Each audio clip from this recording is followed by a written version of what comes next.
원장님, 검버섯 식초 밀가루 바르면 떨어진다는데 진짜예요? 그거 저도 많이 들어봤어요. 실제로 내원해주시는 환자분들도 정말 많이 물어보시더라고요. 어느 정도 근거가 있는 말이긴 해요. 근데 잘못하면 진짜 큰일 날 수 있습니다. 검버섯은 중년 이후에 많이 생기는 피부 병변인데요. 의학적 명칭은 지루성 각화증으로 피부 표면에 생기는 양성 종양입니다. 검버섯은 육안으로 구분이 매우 쉬운 편인데 처음엔 그냥 점처럼 납작한 갈색이나 회색의 반점으로 시작하지만 시간이 지나면 울퉁불퉁하게 튀어나오고 딱딱해지면서 거뭇하게 보이는 게 특징이에요. 크기는 쌀알만한 것부터 시작해서 500원 크기만한 것까지 굉장히 다양하고 만져보시면 주변 피부결과 다른 게 확실히 느껴지실 거예요. 보통 얼굴, 특히 관자나 볼 측면, 그리고 목, 손등 같이 자외선에 자주 노출되는 부위에 잘 생깁니다. 그럼 검버섯은 자외선 때문에 생기는 거예요? 사실 검버섯이 생기는 특정한 원인은 밝혀지지 않았지만 몇 가지 주요한 원인들이 추정되고 있어요. 우선 첫 번째로는 노화입니다. 우리 피부도 나이가 들면 재생력이 떨어지잖아요. 건강한 피부는 28일 주기로 피부 각질이 탈락이 되고 다시 재생이 되는 턴오버가 일어나요. 하지만 나이가 들면서 이 각질이 잘 탈락되지 않고 점점점 쌓이면서 검버섯과 같은 변화들이 생기기 쉬워지는 거죠. 검버섯 보통 어디에 생기는지 아세요?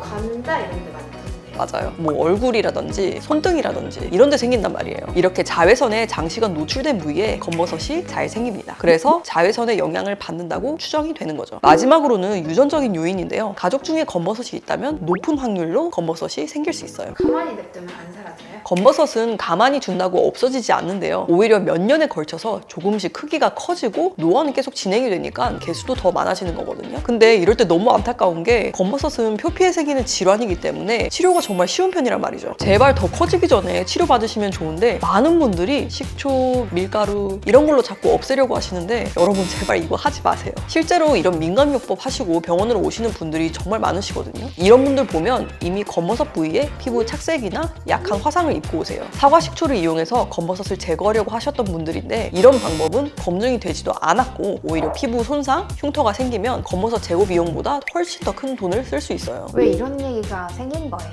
글쎄요. 그래도 추측해보자면 사과 식초에는 약 3에서 5% 정도의 아세트산이 포함되어 있는데요. 이 아세트산을 아주 옛날에 피부과에서 화학 박피를 위해 사용했었어요. 하지만 최근에 다른 산들에 비해 효과가 떨어지기에 피부과에서는 사용을 더 이상은 안 하는데요. 실제로 식초를 이용해서 점을 제거하셨다가 화학적 화상을 입으신 사례도 있었습니다. 결론적으로 말씀드리면 식초는 검버섯 제거에 도움을 주지 않습니다. 괜히 모험하지 마시고 제거를 원하신다면 병원에 방문하시길 바랄게요. 검버섯 상태에 따라 다르겠지만 병원에 오셔서 치료받으시면 대부분 한두 번만으로도 끝나요. 치료 후에 만족도도 상당히 높은 편이고요. 검버섯이 점점 튀어나온다고 했잖아요. 그래서 CO2 레이저나 어뷸야그 레이저로 검버섯을 깎아내는 방법을 사용해요. 그럼 안 튀어나온 검버섯은 어떻게 없애요? 검버섯이 융기되기 전에, 그러니까 평평한 상태의 검버섯은 색소 레이저를 이용해서 딱지를 만들어서 탈락시킵니다. 이때 쓰는 딱지 레이저는 병원마다 종류가 다를 수도 있어요. 댓글 보니까 손등 검버섯은 제거가 힘들다고 하는데 진짠가요? 손등은 얼굴보다 색소 침착이 잘 생기는 부위이기 때문에 제거가 어려운 거는 사실입니다. 특히 손등 위에 이미 두꺼워진 검버섯이 생겼다면 거의 제거가 어렵다고 보시면 되고요. 검버섯이 너무 두꺼워지면 치료가 어려우니까요. 너무 두꺼워지기 전에 병원에 내원하셔서 평평한 상태에서 치료를 받으시는 게 경과가 좋습니다. 검버섯 치료 비용이 비싼가요? 크기에 따라 다르긴 하겠지만 보통 작은 검버섯은 10,000원부터 시작해서 조금씩 올라가는데요. 한 번에 여러 개를 제거하실 경우에는 비용을 보통 할인해드리거든요. 그러니까 식초 이용하지 마시고 병원에 내원하셔서 치료하시는 게 더 경제적이세요. 그러면 집에서 검버섯 치료할 수 있는 방법 아예 없어요? 집에서는 아무래도 좀 어려워요. 검버섯 치료하고 나서 주의사항이 있나요? 검버섯을 제거하고 나면 해당 부위에 딱지가 생기고 그게 자연스럽게 탈락을 하면서 재생하는데요. 거슬린다고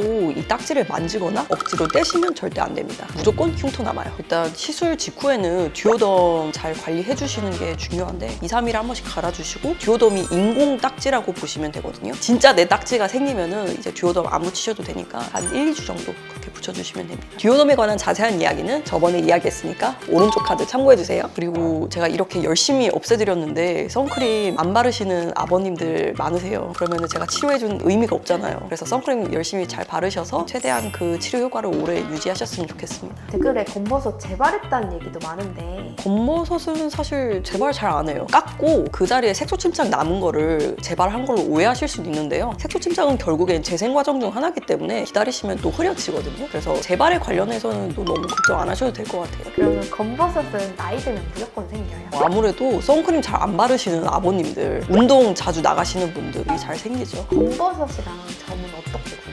검버섯은 표피층에만 있어요. 되게 껍데기층에만 있고 점은 그것보다 훨씬 깊숙하게 있거든요. 육안상으로 봤을 때도 구분이 쉽고 치료하면서도 아, 이건 점이네 하고 알 수도 있고. 이렇게 검버섯은 정말 쉽게 치료할 수 있는데요. 집에서 제거하려고 하시다가 화상, 흉터 가지고 나중에 더 후회하실 수 있어요. 병원에서 한두 번 치료하시면 정말 만족하실 테니까요. 검버섯 때문에 고민이시라면 병원에서 치료받으시는 것을 추천드릴게요. 궁금한 점은 아래 댓글로 남겨주시고요. 저한테 직접 상담받고 예약하고 싶다면 카카오톡 상담하기로 연락주세요. 그럼 지금까지 빛나는 피부 닥터 영이었습니다. 안녕.